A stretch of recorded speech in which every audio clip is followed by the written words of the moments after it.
Well, howdy there, Internet people. It's Beau again. So today, we're going to talk about the election results and what they mean.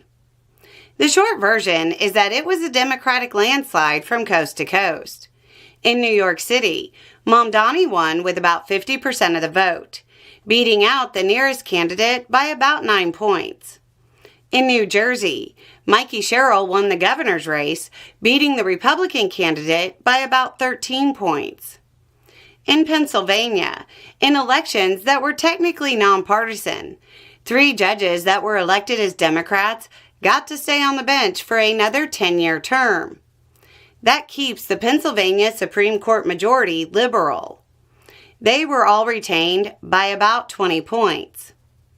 In Virginia, Abigail Spanberger won the governor's race with about 57% of the vote, beating the Republican candidate by about 15 points.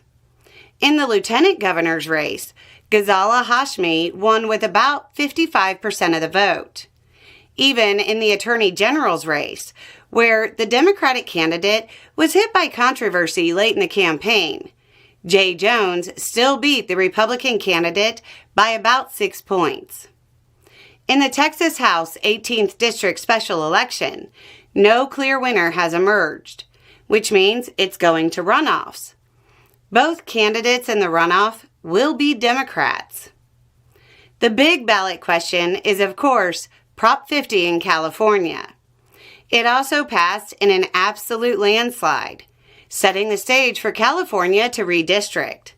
In other words, Republicans lost every single major race, and normally they lost pretty big. Republicans in competitive districts are probably very, very worried right now. Most will say this is a rejection of Trumpism, which, that's a good read. But the Democrats also ran the correct candidates in the correct places. You aren't going to get much more different than Mamdani and Spanberger, but they both won their races easily. It's worth noting that both of the candidates did run mainly on economic messages.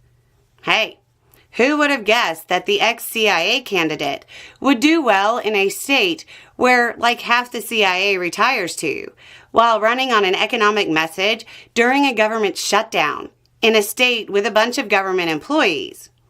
Or that a young, energetic lefty would do well in New York when pushing lefty economic ideas.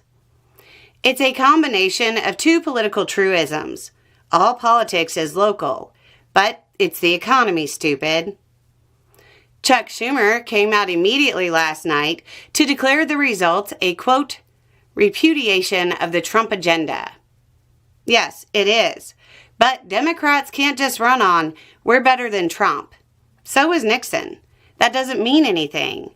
And we'll talk about all of this more and go over the reaction on tomorrow's episode on the second channel. Trump, for his part, did the total Trumpian move. He posted to social media, quote, Trump wasn't on the ballot and shut down were the 2 reasons that Republicans lost elections tonight. Beau loves when he talks about himself in the third person. Yeah, that's not what the exit polls said. Exit polls said Trump was wildly unpopular among voters, even more than the Republican Party as a whole, and that only Virginia had a majority that thought the economy was doing well. Trump's name wasn't on the ballot, but his policies and economy were. Anyway, it's just a thought. Y'all have a good day.